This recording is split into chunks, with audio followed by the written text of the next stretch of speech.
নমস্কার বন্ধুরা, কেমন আছো? আশা করি সবাই ভালো আছো, সুস্থ আছো, স্বাভাবিক আছো। আজ আমি ভাবলাম দই লস্যি করছি, তোমাদেরকে দেখো এই আমটা একটা মিষ্টি আম, যে কোনো আম নেবে। আমি যদি সেল থাকে তাহলে আরও ভালো।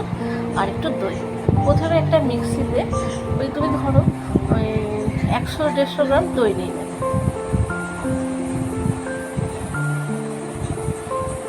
বড় টেবিল চামচে কয়েক চামচ আমি নিয়ে নিচ্ছি।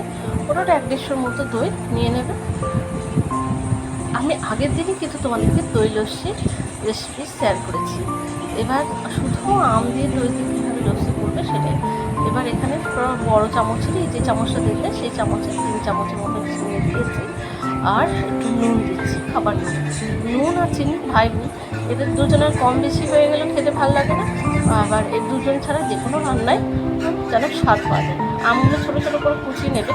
এবার আটির পোর্শনটাও যেখানটা আম থাকবে সেখানটা হাতে করে একদম ম্যাচ করে, পুরো আমটাই যদি গলা গলা হয় তোমরা হাতে করেও আমটাকে নিয়ে নিতে পারো।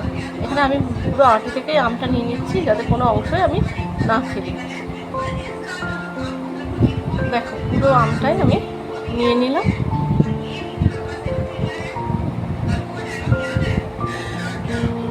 এতে তোমরা আবার বলছি, আগের দিনও বলেছি, একটু কাজু গুঁড়ো বা বাদাম গুঁড়ো তোমরা কাঠকুলে ভেজে দিতেই পারো। তো আমি যেহেতু দিইনি, একদম ঘরোয়া, সবসময় তো এগুলো খাওয়া সম্ভব নয়। যদি খাও 12 মাস, একটু স্পেশাল মানে আত্মীয় স্বজন এলে তুমি একটু কাজু কিশমিশ দিতেই পারো। দিয়ে মিক্সিতে এটা আমি গুঁড়ো করে নিলাম, একদম ভালো করে ফেটিয়ে নেব। একটু জল দেবে, এই দেখো জল দিয়ে দেখছো কতটা ঘনত্ব হয়েছে। এই দেখো এখানেও দিয়ে দিচ্ছি।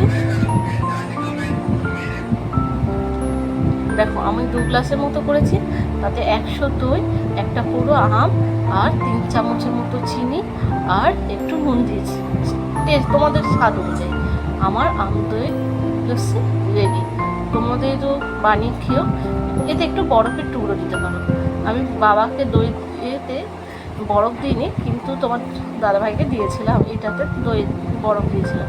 কারণ তোমার দাদা দই বরফ দিয়ে খেতে ভালোবাসে, কিন্তু বাবার যেহেতু চেষ্টের সমস্যা আছে তাই বরফ দিই না। দেখো ওপরে বরফটা রয়েছে, দেখো ওপরে নিয়ে এসে দিয়েছি তোমার দাদাভাইকে। আর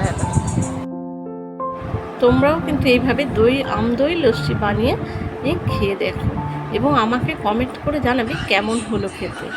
জানাতে কিন্তু ভুলবে না। যাদের ভালো লাগবে অবশ্যই একটা লাইক দেবে, আর আমাকে কিছু বলার থাকলে